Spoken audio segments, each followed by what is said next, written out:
Hello everyone and welcome back to another edition of the GSMC Fantasy Sports Podcast, brought to you as always by the GSMC Sports Network. My name is Christopher Shepard. Thank you all for tuning in to today's show. Happy Thursday to you all. We have a good one ahead. We start off with looking ahead to Sunday's slate in terms of prop bets. Yesterday we looked specifically at Thursday Night Football. Today we are getting into all the Sunday games, thus all those games in terms of prop bets will be spoken about in our first segment. Then we get into some injury updates and the ensuing fantasy implications, at least for this particular weekend for you. Then I get into one of my favorite segments that I do every week, my own personal picks for the biggest games of the week based off the spread. Fact versus Fiction makes its triumphant return to its show, a segment that is perhaps our newest segment here on the show. I really love doing it. Should be a good one. And to close out, we look ahead to Sunday Night Football betting preview. But before we get into any of that, I do want to remind you that if you do feel so inclined, you want to view more content such as this or more short content, interact with more of where we post, consider liking, subscribing, and following to the show. I feel like that is the best way to interact with all different podcasts. We have a lot going on. Basketball season just started. Nelson's got you covered over there at the Basketball Podcast. Everyone doing their own things in their respective rights. Also, if you want to interact with my show more directly or other shows around the network as well, consider making yourselves available to the Super Chat, Super Thanks, or Super Stickers features here on YouTube to interact with us during our live streams. You can either click the $ in the comment section to leave a tip or donation, or also just leave any burning questions, comments, or concerns you may have throughout the show about any particular segment or just your own thoughts. Maybe you're looking for some trade advice, looking for some fantasy advice, stardom cinema advice, what have you. I am here for it, and it's greatly appreciated in advance because it makes this show that much better. But without further ado, let's get into our first segment of the day, looking at some popular prop bets. Well, not necessarily popular, but good ones for Sunday's slate of games in the NFL. And all these games are very good, very intriguing games in terms of a betting perspective. You have your classic divisional matchups, you have good interconference games, you have games between evenly matched opponents. Thus, you're going to be overwhelmed, probably, because of the fact that there are so many good games going on around the NFL this weekend. But I've limited to 4 different prop bets that I myself found appealing and I wanted to present to you.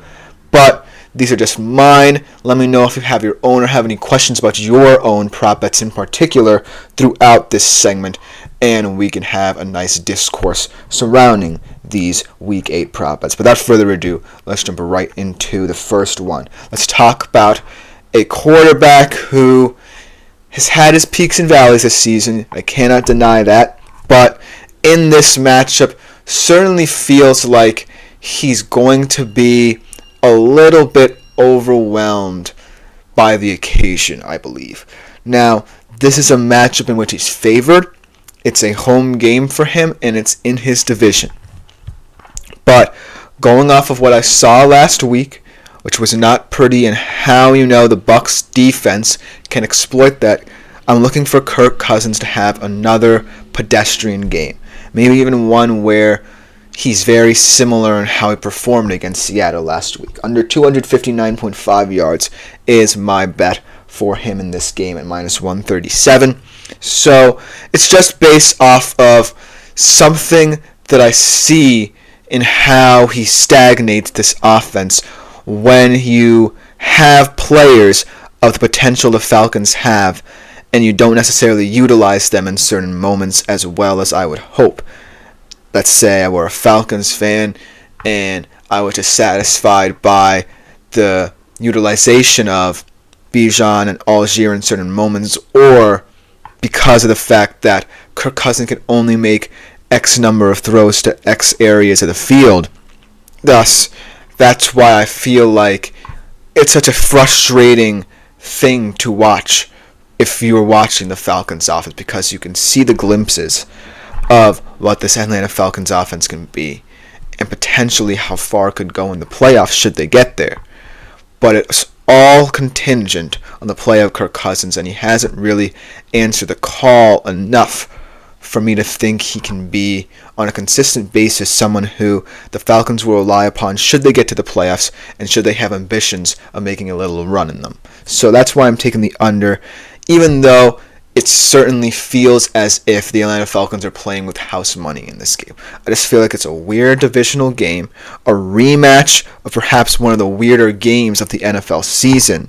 Thus, a lot of things can happen, so I'm not staking my claim and saying that this Atlanta Falcons offense will look one way or the other. I just feel like, going off of last week at home, I don't feel like Kirk Cousins is the answer in games such as this and in the future down the road when they're trying to either get into the playoffs or make a playoff run.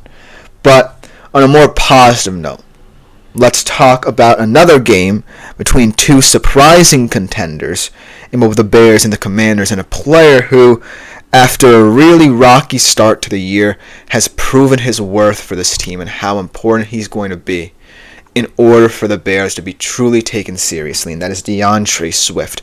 I love what he's done over the past 3 weeks to fully get himself into the good graces of this Chicago Bears offense and with fantasy football managers for that matter as well. Truly a revelation for my team, helping me win and pull out some very crucial games over the past couple of weeks. But in the betting side of things, he's a very attractive player right now to bet on because he's coming off the bye.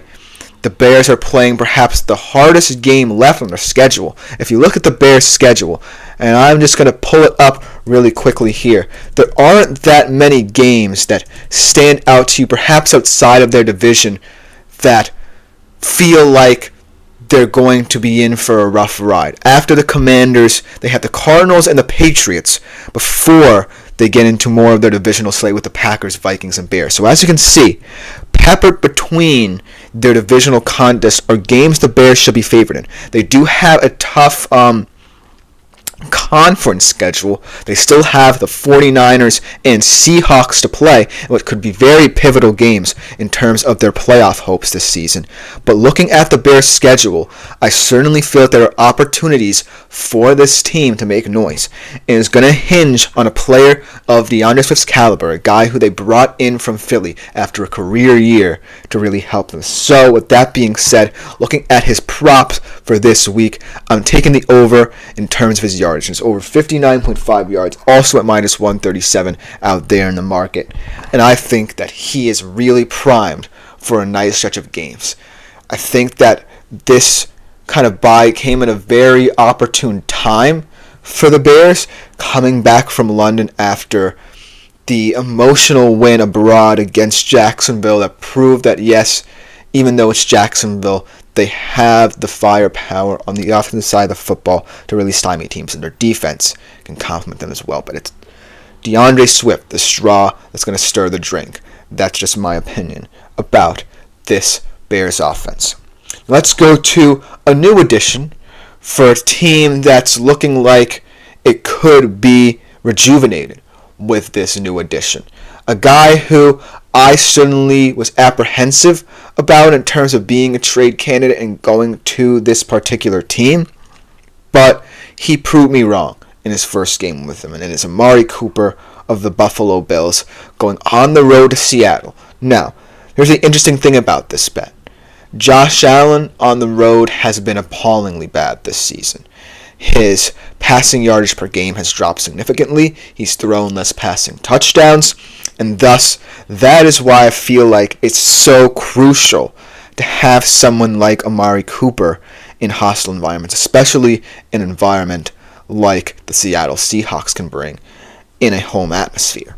So, Amari Cooper, I'm not saying he's always going to have pretty stats or lofty standards to set in Buffalo. He's there mainly to make this offense more varied. And not for nothing, I still think Seattle will be in this game, but Amari Cooper is now an asset to the Bills' offense that really allows them to diversify what they can do. It's a bit of a risky one because it contributes to this narrative of Josh Allen opening up his vertical passing game yet again, thus leading him to be more, how should I say it, ambitious in terms of what he can do downfield. But the reason why Amari Cooper is so special is because he's not just a downfield threat. He opens up space for other receivers, and that's what makes him so dangerous. Thus, I am taking the over on him a little bit begrudgingly because I do think this could be a game where other offensive weapons for the Bills make some noise. Guys like Kincaid, guys like Cook perhaps, guys like Coleman. But I do think that Amari Cooper will just hit the over. 55.5 yards is his over-under total for this week at minus 137. And the final one that I want to touch upon, this is a bit of a weird one because I feel like this matchup for this particular quarterback is a matchup where you feel like he should be comfortable hitting the over here, but it's just one of those games where I can't look past the different vibe that this Jacksonville Jaguars team has rolling in. Yes, they have the tougher, how should I put it, acclimation period for this game as they were just coming back from a 2-game trip in London. But I feel like a large part of why they've kind of been underestimated is not just the ineptitudes of their offense, but because of the fact that no one really knows how good this defense can be. Yes, they played some very, mundane opponents, not necessarily the best offenses, and the Packers' offense is the one that's really going to challenge them. But in this particular case, the reason why I'm saying Jordan Love is going to hit the under in terms of his passing touchdowns this week is because I feel like how I see the Jags defense is kind of how I see a team, say, in either college football or high school, who is heavily contingent on identity.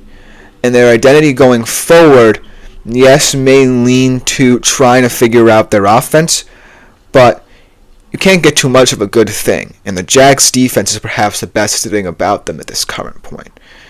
And so, going up against this very difficult to defend Packers unit, I think that there are ways in which the Jaguars can win certain matchups. If you take away, for example, the run game, Jordan Love may be forced to pass more than he wants to, and thus you can create a couple of turnovers. Conversely, you can look at it from a perspective of shutting down the pass game, even though there's a lot of weapons to shut down and account for. You can limit what Josh Jacobs does. And so you pick and choose your moments if you're the Jacksonville defense, because you know that your offense might struggle in this game. But if you find a certain way to break down this Packers offense through focusing on one component of it and honing in on stopping that, then you might have a good chance of limiting the danger of what Jordan Love can do in the passing game. So I'm going to take a little bit reluctantly, but in a situation where I feel like he could be unsettled, Jordan Love hit his under at minus 137 in terms of 2 passing touchdowns. But those are my 4 particular prop bets I wanted to bring to your attention. Let me know what you think about them in the comments, or let me know if you have any of your own prop bets that you might want me to analyze. I love hearing your opinions. But when we come back after this short break, we're looking around the NFL in terms of injuries. I'm going to be updating you guys on some of the big ones and also how you have to view them in terms of fantasy implications as well. Don't go anywhere. We'll be right back after this short break. I feel like I'm losing my mind. Is everybody in the world blind? Please, Lord, give me a sign, a sign. I feel like I'm losing my mind. Is everybody in the world blind? Please, Lord, give me a sign, a sign. wanna be the greatest. Everybody on the fake shit. I look around and feel like everybody is the fakest. I make this every day and I'm impatient, hoping one day I blow up from the basement. Statement, the top is so vacant. I don't hear shit that I think is amazing. Waiting for my day when I'm playing sold out shows for 1,000 faces. Hey, give me that crown, get in my way and to be put down. It ain't your place, all this my town. If I want that shit, then I'll get it right now. I'm losing it, the noose it fits, I'm losing shit. A stupid myth, you choose to live or choose to dip. You choose to fight or lose your grip and lose a gift. I feel like I'm losing my mind. Is everybody in the world blind? Please, Lord, give me a sign, a sign. I feel like I'm losing my mind. Is everybody in the world blind? Hello everyone and welcome back into the GSMC Fantasy Sports Podcast, brought to you as always by the GSMC Sports Network. Before we get into our second segment of the day here on the show, I do want to remind you that if you want to interact with my show or any other shows associated and affiliated with the network more directly, you can do that through the Super Chat, Super Thanks, and Super Stickers features here on YouTube. You can do one of two things. You can either press the $ there in the comments section to leave a tip or donation, or if you just have any burning questions, comments, or concerns about the show, it could be anything from about what I say to just some general fantasy advice, trade advice even. I'm up for anything and it's greatly appreciated, and it just makes this show that much better, and it just makes the network that much more fun to work for. But without further ado, let's jump right into our second segment of the day, talking about some key injuries that you might have to monitor this week and potentially in the weeks to come in terms of a fantasy football perspective. Now, there are a lot of obvious ones. Obviously, though, I did write this a couple of days before Monday Night Football happened, and thus, I may forget to mention the injuries to Mike Evans and Chris Godwin, but if I do, bear with me. I still have some very important injuries to cover here in terms of what it means going forward from a fantasy perspective. So without further ado, let's jump right into them. Let's start off with the big one in the room, the elephant in the room in terms of big injuries that occurred this past week. Deshaun Watson. Obviously, tearing his Achilles on a play where he was not touched by anyone on the defensive side of the football. No pun intended. Anyways, let's get into why this could potentially be a huge injury in terms of fantasy implication, but why I shouldn't worry if I were you if I had any Browns on the market. For one thing, I think that the Browns in general are a team that's becoming less and less attractive in terms of fantasy week in, week out. And it's not just due to Deshaun. It's just due to the style of play they adapted under Deshaun. And if there is any silver lining to this injury, it is that Jameis Winston is a great motivator of players, of teams, and things of that nature. I don't know how much motivation is going to do for this atrocious Cleveland Browns team, but it stands for something. If Browns players seem to rally around him, even in practices, more than they seem to do with Deshaun. So, look out for that. But if I were you, I would actually sell high on certain Browns players. I would sell high on a guy like Elijah Moore. I wouldn't know why anyone would have drafted him even in the first place, but if you did, I feel for you. But then, when I look at players like David Njoku, Nick Chubb, those are guys that can have promise just because of the fact that, Nick Chubb just came back from injury, and it would be foolish to not give him at least a chance to prove himself as a high-end running back still in fantasy. And then David Njoku just always seems to react well when, a backup QB is in there. We saw last season with Flacco being one of the leading receivers in that time for the Cleveland Browns. But at the end of the day, I do feel like even with Jameis coming in, this injury, whether or not you do have a Browns player on your fantasy roster, won't necessarily impact them too much. I think that for the most part, Jameis can lead these Browns to a couple of wins, maybe not necessarily an 11-0 mentality, but certainly I could see him winning 3 to 4 games for them this season. But I feel as if there are certain players here on the Browns who just don't necessarily fit the fantasy mold, if you catch my drift. However, I would like to say that players like Njoku and Chubb do merit a second chance if you still have them on your team, just because of what they could be, well, with a backup QB in there and how they react to Jameis Winston.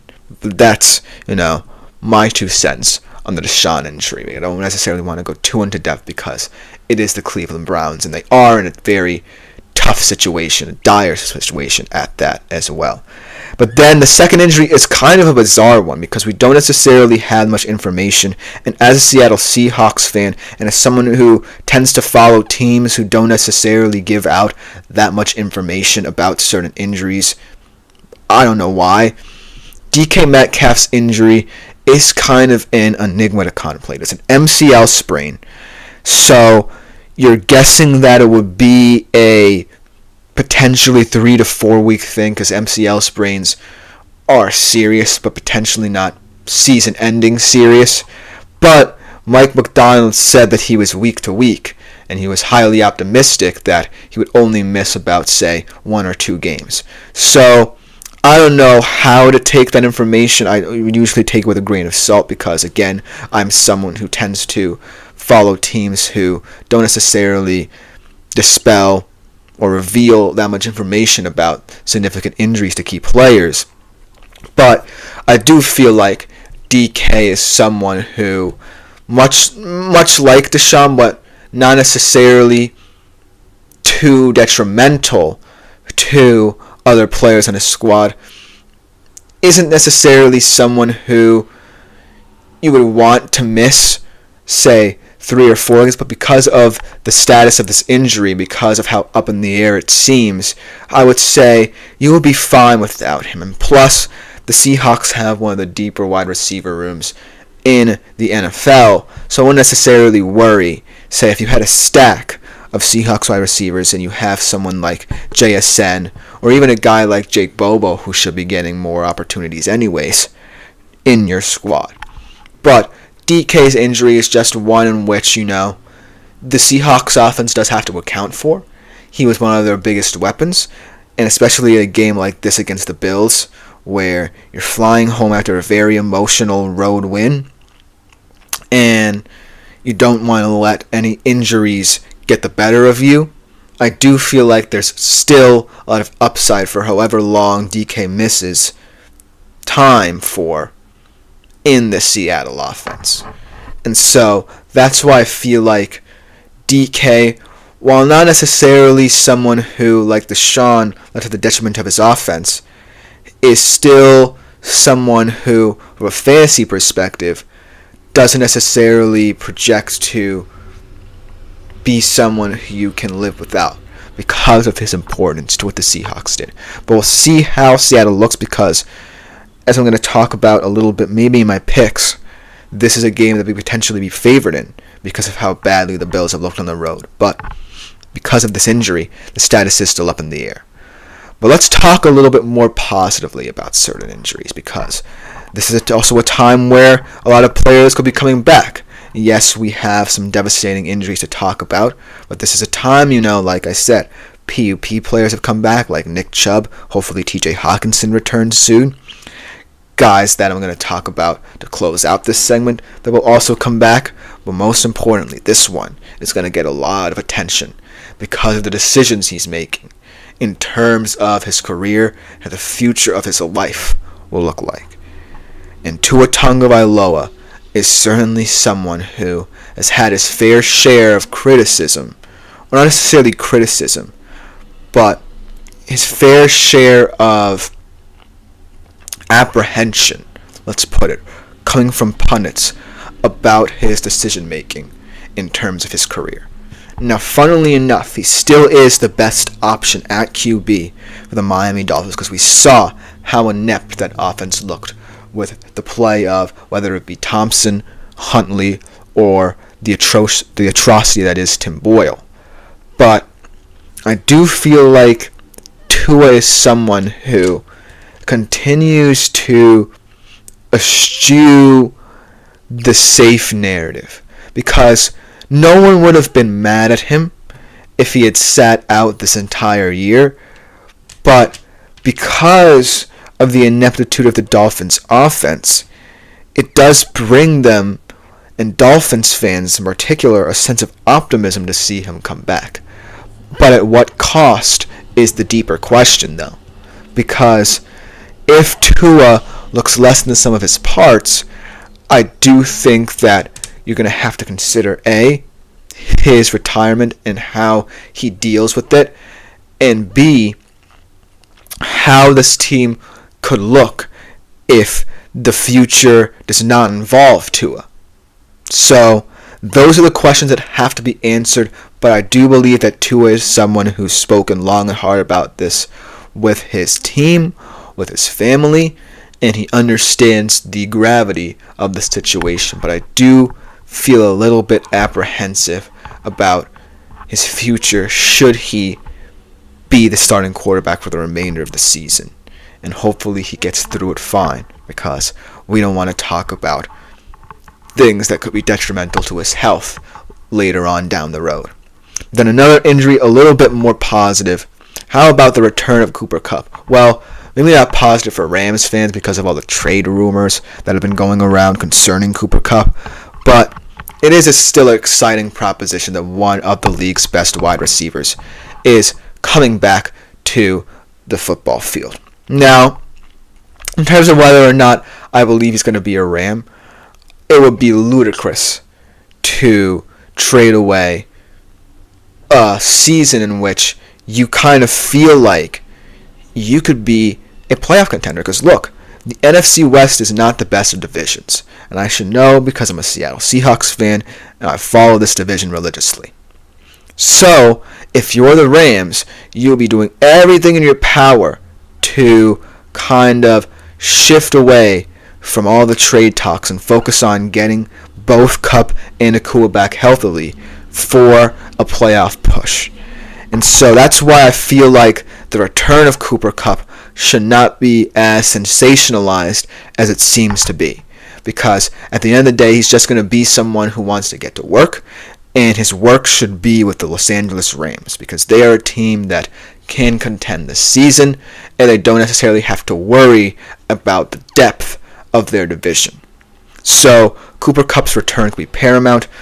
I do want to say that considering the fact that there are so many wide receiver injuries throughout the league, it is kind of refreshing to talk about someone's return, but it is looking dire if, say, you are a fantasy football owner and you see guys like Mike Evans, Chris Godwin, Deebo Samuel, and Brandon Ayuk even go out with injury, because who knows what that could spell in the future for your fantasy football implications. But it's always tough to talk about injuries. Let me know what you think about the injuries I chose to talk about in the comment section, or your own injuries that you want to discuss.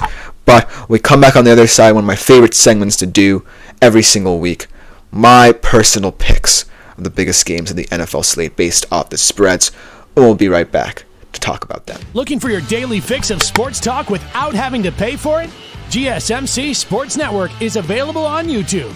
Just search GSMC Sports Network. Get your fix of daily sports talk shows on YouTube, absolutely free. NFL, college football, NBA, MLB, MMA, UFC, fantasy football, and so much more. GSMC Sports Network has shows running all day long, with new sports shows starting every 2 hours. Just like on your favorite cable sports channel, except GSMC Sports Network is absolutely free. Hello everyone, and welcome back into the GSMC Fantasy Sports Podcast. And for our third segment of the day, one of my all-time favorites to do here on the show, it's Chris's Picks of the Week, my own personal picks based off of the biggest games of the week and some of the crazier spreads. Not necessarily crazy spreads, but spreads that, favor certain teams and potentially sway my opinions on how to choose here. But without further ado, let's jump into my top picks. Now, let's start off with that NFC South divisional rematch between the Falcons and the Bucs, because this game just got a whole lot more intriguing to talk about, what with, like I said before, the absences of Chris Evans and Mike Godwin. However, I do still feel like the Bucs can contend in this game. Like I said, it's the NFC South, and anything can happen, like we saw in this first matchup between these two teams, where the Bucs looked like they had an easy win, and yet the Falcons ended up winning in overtime on one of the more miraculous plays you'll see this season. But in this game, it certainly feels like the Falcons, are coming off one of their lowest games this season. At home against the Seattle Seahawks team that had just lost 3 straight, and you had just won 3 straight. And you get gut punched. And now you're facing a divisional opponent that, yes, does not have many weapons at their disposal anymore, especially in the receiving game, but definitely have different ways to beat people that might be unexpected. I like, for example, the upside of a receiver like Jalen McMillan. I think that he can be used in many different ways. We saw it kind of towards the end of the Ravens game, where they utilized him in many different ways. He was kind of a gadget guy. And not for nothing, this Bucs running back room might be my favorite running back room in the entire league in terms of how it utilized the best traits of each player. Rachaad White is the first down kind of road grader guy who's going to play smash mouth physical football. Bucky Irving is the receiver guy in situational downs rather, and also a guy who's so explosive in the open field. Sean Tucker's just someone who, when his name is called, always steps up and rises to the occasion. And so, against a Falcons team where they know the cards are stacked against them, give me the Bucs plus 2.5 on the road in a game where they have to have it. Now, this might seem like the most controversial pick, most contentious pick I'll make, but I don't feel that bad about it just because of the players the Bucs still have that, if they utilize properly, can keep them in this game. This game will be all about ball control, and both teams can play that sort of game, but I just think the Bucs' abilities to use their running back so well in certain situations just stands out to me in what seems like a very dire situation for them. So give me the Bucs. I know it sounds crazy, but they are my pick in this game.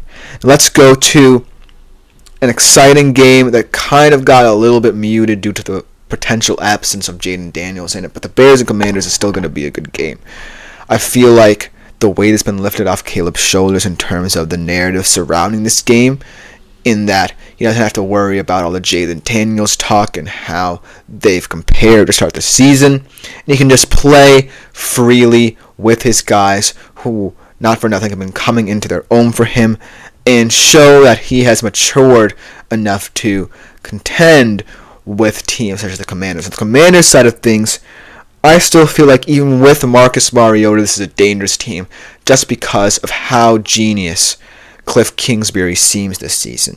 Simplifying this offense to make it more college style to fit Jaden Daniels' best traits, and bringing in a backup QB in Mariota who can employ the same offense at a high level as well, just goes to show what these execs, what these coaches have done to truly create and mold this team in their image and create a true juggernaut. But at home, off the bye, I still feel like the Bears have a little bit of the edge. I just think that right now there's a more complete team, and it will depend on how Caleb Williams looks, because that's a huge part of this, because of the fact that they're more of the complementary team, whereas Washington just likes to put up points and hope its defense can keep them in the game. I feel like the Bears' defense carried them throughout the first half of the season, whereas the offense caught up, and now I kind of feel like they're at a place where they'll be able to play a complementary brand of football. But it's going to depend a lot on Caleb Williams, and I'm placing my faith in him. So I'm picking the Bears -3 at home off the bye, and hopefully, this is a game that will still be an interesting affair, even without, the narrative of the number 1 versus number 2 pick that would have been fun surrounding this game. Now let's get into a potential snooze fest, like I called it a couple days before. And when I'm talking about 2 of the most storied franchises in the league to date, that's not the phrase you might want to hear about them, but it certainly seems like it could be how this game goes. Because the Cowboys and the 49ers right now, for a various number of reasons, are not where they need to be. The Cowboys are much further down the pecking order than the 49ers in terms of how I feel about them, whereas the 49ers, can chalk it up to injury, but they haven't really looked good even with, the secondary weapons they have, which, by the way, are still very good pieces for them. So this one is just a weird one. With that being said, I can't not pick the 49ers in this one. I feel like the Cowboys just can't get out of their own ways, and I feel like this offense just doesn't have enough creativity outside of the usual suspects to make me feel like they can compete against a team like the 49ers, even without their own best players. And yes, the 49ers may have to rely on guys that we don't often see them rely upon, like Ricky Pearsall, who's just coming back from almost being fatally shot, and Jacob Cowing, who had a decent game last week, but still hasn't been called into action in this big a role as of yet. I still feel like the 49ers, even as decimated as they are still better than what the Cowboys put out on the field week in, week out this season. So I'm going to take the 49ers -4. And not for nothing, I do feel like the bye week will affect the Cowboys as well. They'll feel like they're going through the motions for the most part. And that's why I feel like this game could get out of hand for them a little bit. So I feel like, this could have been a game where you see a lot of positives from both teams, but it really just feels like this is the 49ers game to lose. I feel like no matter who they put out on the football field, they can find a way to beat this team. Because right now, I have no faith in the Cowboys against teams like the 49ers. And then the final game, I wanted to pick is the Monday Night Football game. I know it's not the best of games on the docket in prime time, but it is one that I feel warrants, a little bit of attention for how bizarre it could turn out to be. Because you have the Giants, right, who look pretty bad, but might just have enough firepower to shock a couple people in terms of how many games they win. And you have the Steelers, who now look like a completely rejuvenated team with the play of Russell Wilson. And I still feel like, the Steelers have a missing puzzle piece to them that hasn't yet been filled. What with, their lack of wide receiver depth outside of George Pickens. But I still feel like Russell Wilson was a revelation for them. I kind of felt like that was how the story was going to go, where Russ would kind of fit in perfectly with what the Steelers want to do, and I liked the coaching fit between him and Tomlin. But I wasn't expecting it to be, in his first game back, like sunshine and rainbows right away, which it completely was in my opinion, and he had a fantastic game. So I am picking the Steelers. Biggest spread so far at -6, and I feel like this game is going to come down to, the defenses as well, because both of them have been playing at a very high level, and out of all those kind of mid-tier teams, these two defenses are the ones that can win their teams 2 to 3 games, regardless of what the offense does for them. And I can't say that about many mid-tier teams, especially a team like the Giants, who really don't have many answers on the offensive side of the football. So I just feel like the Steelers, though, are the more complete team now, with Russell Wilson really bringing his kind of different flair to this team and understanding the intricacies of what this offensive scheme contains. And so that's why I feel like the Steelers' upside is a little bit higher than the Giants in terms of mid-tier teams winning enough games to, quote-unquote, earn people's respect, so to speak. So that's why I feel like the Steelers will take this one. But let me know what you think in the comments, because this is a game that I feel is going to come down to, which defense blinks first. And I just feel like the Giants can stifle a lot of what Russell Wilson can do well, but also might not be that well equipped to completely take over this game. But that will just about do it for this segment. Coming up on the other side, the triumphant return of the fact versus fiction segment. Whether or not I believe certain fantasy football takes are fact or can be debunked. We'll be right back after this short break to talk about that.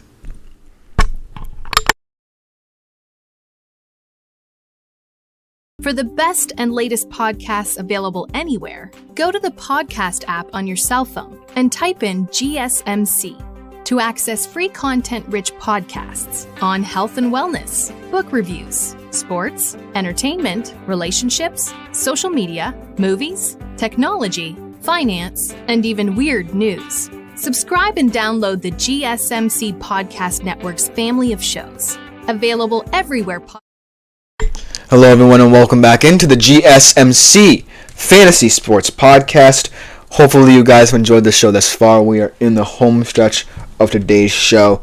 And for our fourth segment of the day, we have a treat for you. The triumphant return of one of my favorite news segments, Fact versus Fiction, where I either debunk or justify some bold fantasy football takes I've come up with myself throughout the week. Without further ado, let's jump right into it. We've got 4 really good ones that can be interpreted in many different ways, and this is just my personal opinion on them. Let me know what you think. If you have your own kind of bold fantasy takes based off of fact or fiction that you want to bring up as well in the comments, let me know. But let's get right into it. Starting off with one of my favorite takes that I've ever come up with as a Seattle Seahawks fan, Geno Smith being a top 10 fantasy QB. And this is fact. Unfortunately for any Geno deniers or non-supporters or just people who don't necessarily get swayed by mid-tier QBs who play at a top level, it's the truth. It's the reality of the situation right now. Geno Smith might just be one of the top 10 quarterbacks in the league, period.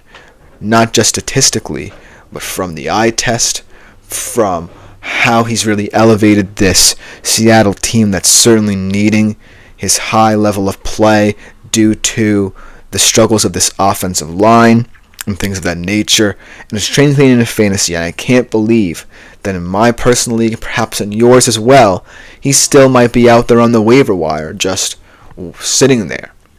And I feel like I don't necessarily have to prove too much about this point.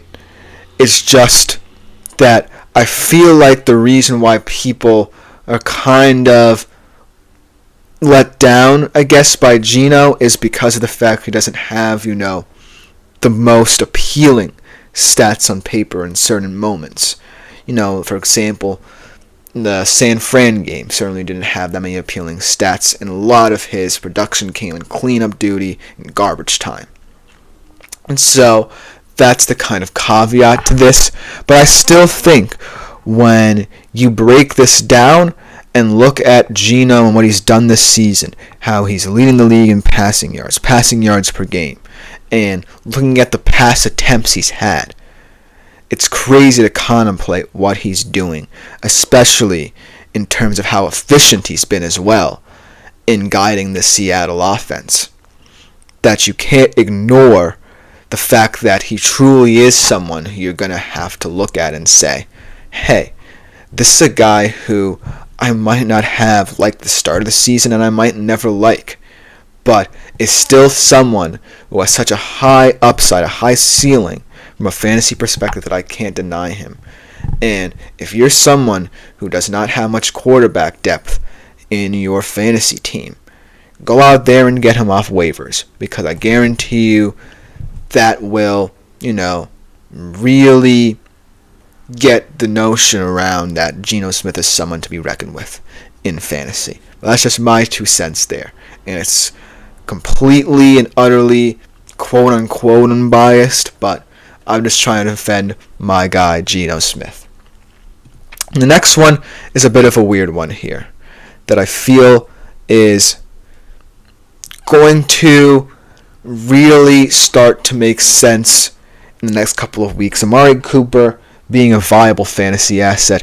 And I say it's a fact because when I think about the Bills, I think about a team that can really integrate him in a way that continues to steady the hand of Josh Allen.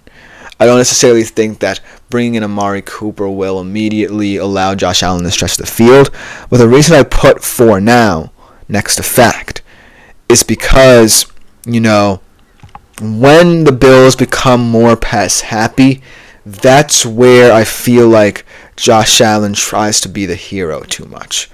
And I feel like this trade for Amari Cooper is true because Amari Cooper is a difference maker, but he's not someone who completely unsettles an offense wherever he goes like Stephon Diggs does. He's not someone who demands attention. He's just someone who really diversifies what you do and opens up your playbook a little bit more.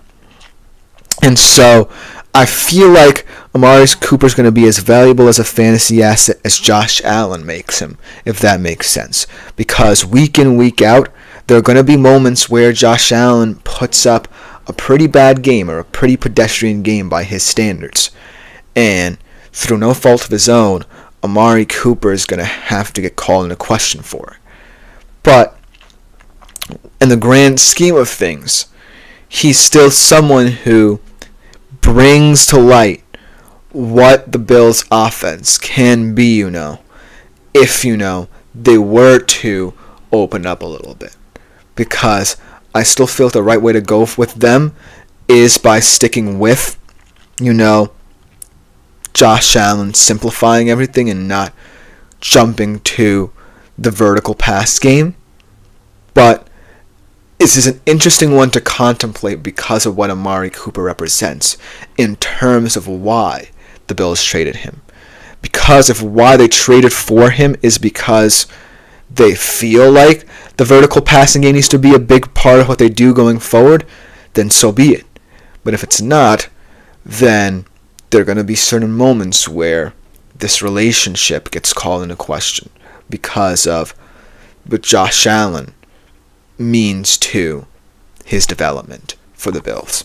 So that's why I feel like for now he can be a viable fantasy asset, but in the future we're going to have to see how this pans out because it's all contingent on what Josh Allen does for this offense.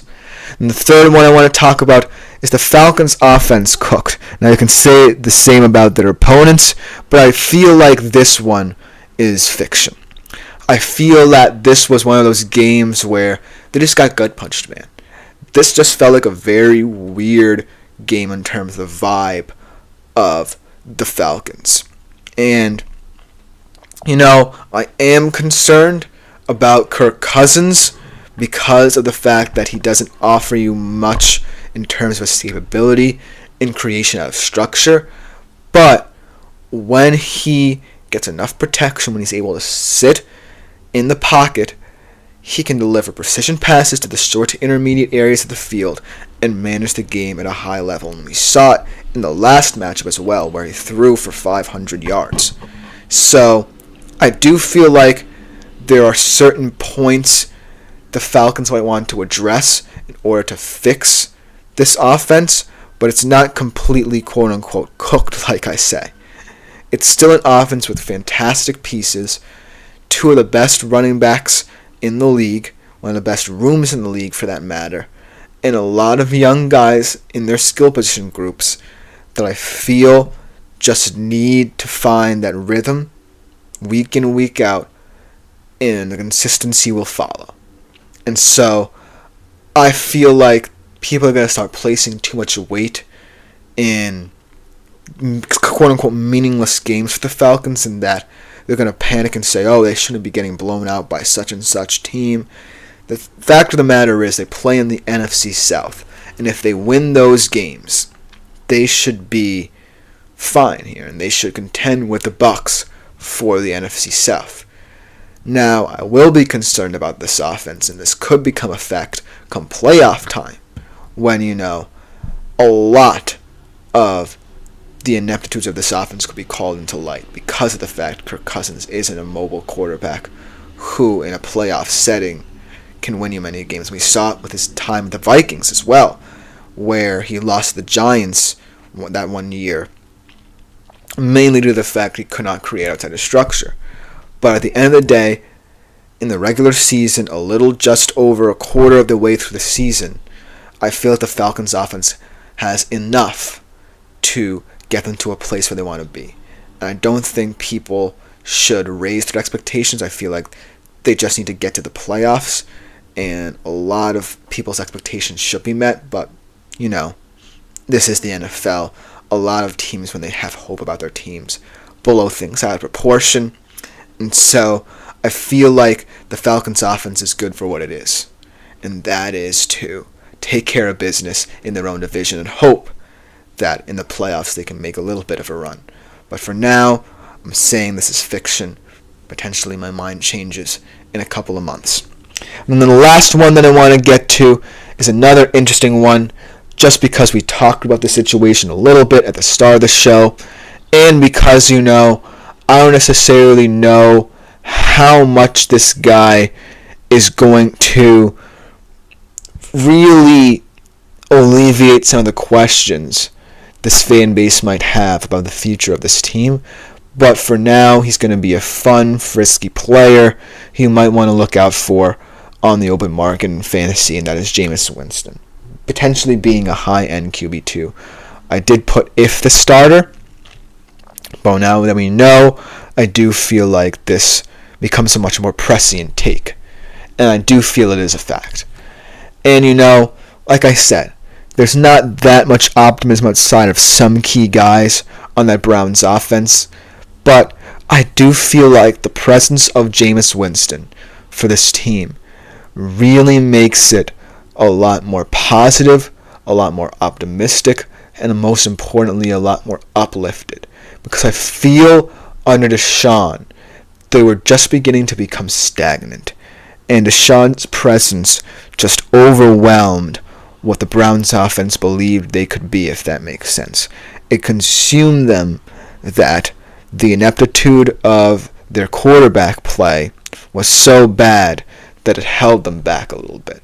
And now I feel like the freedom Jameis Winston brings to the table allows the Browns to kind of relax. Now, I'm not saying, again, like I said in the injury segment, I'm not saying that it's going to be an 11-0 Browns team the rest of the way.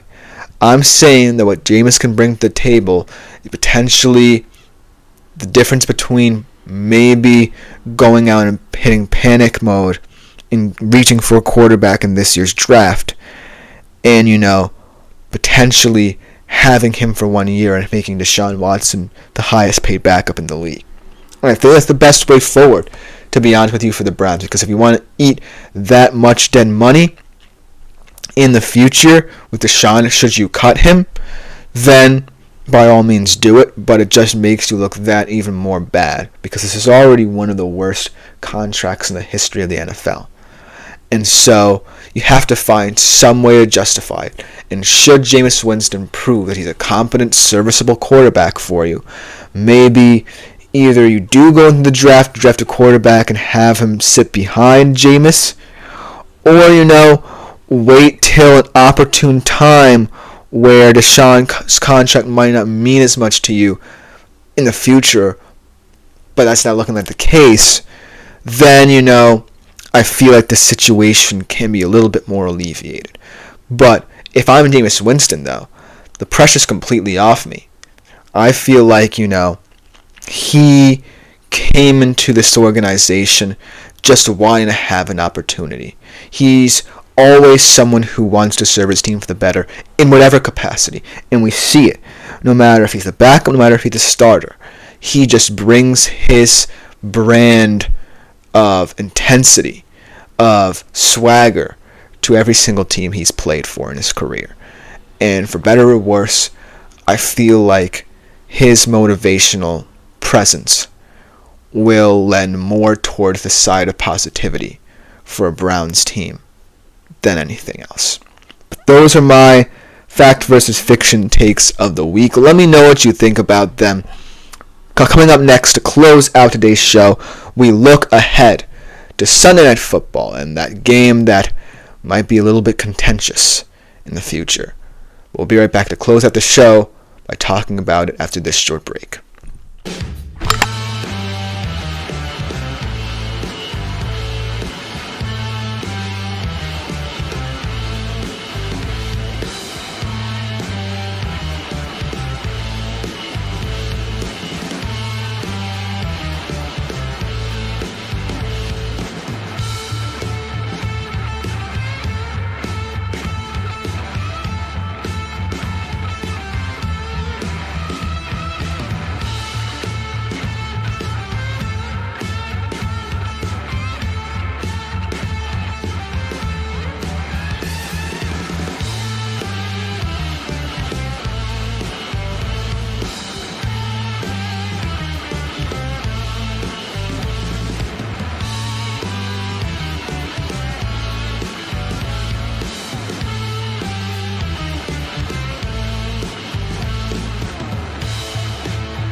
Hello everyone and welcome back into another segment here, the last segment rather, on today's edition of the GSMC Fantasy Sports Podcast. And this segment jumps the gun a little bit, looking ahead to the Sunday Night Football matchup that we talked about a bit earlier in the show, but are addressing full stop here to close out the show with the Cowboys and 49ers. Now, like I said, this is not that appealing of a game anymore just because of the fact that these two storied franchises now sit in situations where you kind of feel like their seasons could go off the rails. However, the optimism surrounding the 49ers is a little bit higher than the Cowboys right now, but not by much. But let's start out by talking about the spreads here. San Fran is a 4.5 point favorite at home. The over-under is 46.5. Dallas is at plus 125 to win. San Fran at minus 210. Now it just goes to show that two teams that kind of fell from grace from how they were talked about at the start of the season can potentially, in the betting market, look a little bit sketchy. And for this game, I kind of on the side of Vegas a little bit because it's a very weird game to kind of diagnose from a betting perspective, but you feel like the San Francisco 49ers are the safer answer here, whereas the Dallas Cowboys, yes, they have this ability to compete against these teams, but they just haven't proven it this season thus far. And so what I'm looking for in this matchup is a very tight game that comes down to which of these teams' ineptitudes is less glaring on the day. But let's start off with the Cowboys, because we find ourselves in the show talking about them very often, and not in a very positive light as of to date. But in this game, you kind of feel like they could get something going just because they come off the bye, and maybe they're trying to figure out something they can do to stop the stagnant nature of their offense and potentially to shore up their very leaky run defense. But I still feel like the 49ers, when I compare them, just feel like a team that no matter what they do in terms of players, in terms of injuries, you feel like they always have a chance. Yes, they kind of got exposed against the Chiefs, but that was a very bad performance from Brock Purdy that I don't expect to see here again. Now, going back to the Cowboys, though, I feel like the nature of their losses is what concerns me as well. Because even in those situations, you have to think that there might be some kind of sense of connectivity between the offense and the defense and how they complement each other. But there is no through line at any point. As Splash Bro says, Jerry Jones might be the worst owner in American sports. I'm not sure about that. There are a few basketball owners who might beg to differ, who I'm not going to mention here. But I feel like, it's not just on Jerry at this point. It is on the product on the field, and there has to be a better solution. I don't know if Mike McCarthy's the answer thus far, because I do feel like he's hyping his boys up a little too much in terms of what they can do in leading this team. And not for nothing, they do have enough talent to where you gotta question, well, why aren't they producing as well? Because CeeDee Lamb can have consistent 100-yard games where, he's someone who stat pads for you, potentially could swing the game in your favor. But he can't, carry an entire team on his shoulders when, they're so inept at what they do. And so I agree that part of it has to stem from Jerry Jones, what he's doing upstairs behind the scenes. But when the product on the field does not translate to success, it's far from the owner's fault. And you can't necessarily say that going forward you're going to see much change, because I feel like Mike McCarthy is someone who's too insistent and stuck in his ways to, even after a bye week, try to diversify this offense. But that's just my opinion. Hopefully, if you're a Cowboys fan, then you can see some change from before the bye to now. But I don't expect anything much to happen with this team. And I think that it's going to show in the weeks ahead. The 49ers side of things, I feel like, that loss to the Chiefs wasn't as bad as you think. Yes, Patrick Mahomes played terribly and they kind of got gashed in the run defense. But it's still no sweat off their back because of the fact that they're still in the thick of the NFC West race. They have right now the head-to-head tiebreaker over the Seattle Seahawks with a chance to improve that as well. They do have that loss to the Rams to account for, but they're still in a place where, now all these players are coming back from injury, even with, Brandon Ayuk being out for the season, which is a huge blow. They still have these guys who are going to come back and make an impact. And not for nothing, there does feel like there's something different about this year's iteration of the 49ers in that they just can't seem to get any consistent stretch of games where they look like the juggernaut that we know they are. But I feel like at a certain point this season, the narrative's going to shift for this team. Now, I don't know how it's going to come about or who it's going to come from, but I feel like, you can't keep these 49ers down for long. And, Brandon Ayuk is just one player. He's not, the entire team. And so, if, when McCaffrey comes back, he looks healthy, when Deebo's involved, and Kittle, and all of those guys are involved, then this team is still one of the best in the NFL. And you can't deny that. I know a lot of people are skeptical about the outlook of the 49ers, and I do agree that right now it looks pretty bleak. But it's not as bleak compared to, the Cowboys, who feel like they're playing themselves out of this at this moment. The 49ers can play to stay in the NFC West race, whereas it feels like teams like the Commanders and Eagles are only going up from here, and the Cowboys are in freefall mode right now, apparently. And so that's why I feel like the 49ers, this is their get-right game. Whereas the Cowboys, they feel like, after a bye week, should have something to say about this game, or have a say in it, more importantly. But it just feels like they're not going to be able to be overtly positive in this game. Now, looking at the spreads again, I feel like, San Fran's deservingly the favorite. But I can also see why a lot of people would be put off by this game just because of how these teams look and how weird this rivalry has been in recent history.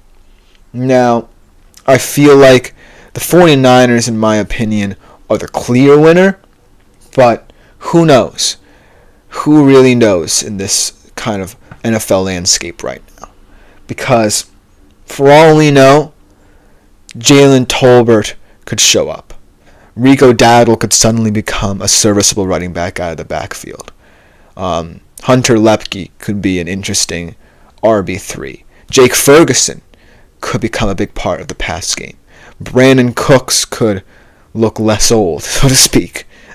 But in the grand scheme of things, when you're a team like the Cowboys and you run the way you are, and there's a lot of pressure mounting in terms of your success, you don't want to be at the point where you're at, even coming off of a bye week when all of your ineptitudes this season could have been compensated for. And now you're playing a 49ers team that might be a little bit miffed that they are where they are at this season, but still know that they could be the beast of the NFC with everyone healthy. And you never want to face off against a pissed off 49ers team, no matter how many players they're down in this game. So the Cowboys better hope and pray that there are signs of life for this team, signs of optimism out of this game. But when all is said and done, I can't look past the 49ers. And this feels like the game where they turn their season around. When they win, they get back McCaffrey, they get back Debo, and they start looking like the team we expected them to be at the start of the season. But overall, this is just one of those games, classic Sunday night game, where you can get tied up a little bit too much in the narrative surrounding this rivalry and the narrative surrounding these teams, and you kind of forget about, the task at hand, which is trying to decipher a winner. And you might think the Cowboys were going to be in this game, but I beg to differ, because the 49ers are the 49ers, and they're going to prove it, at least in my opinion, in this game. Let me know what you think in the comments, because that will just about do it for this edition of the GSMC Fantasy Sports Podcast. Thank you all for tuning in. I've been Christopher Shepard. If you want to keep up with us on any different social media platform other than YouTube, consider liking, following, and subscribing to the show and the network. Also, you guys have been doing a great job of this. Continue making yourselves available to the Super Chats, Super Thanks, and Super Stickers features here on YouTube as well. To interact more directly with my shows, you can do it through leaving tips or donations, or just leaving burning questions, comments, or concerns. But other than that, I've been Christopher Shepard. We'll be back for one more show to close out the week tomorrow at 3:30 p.m. Eastern. I am out. Till then.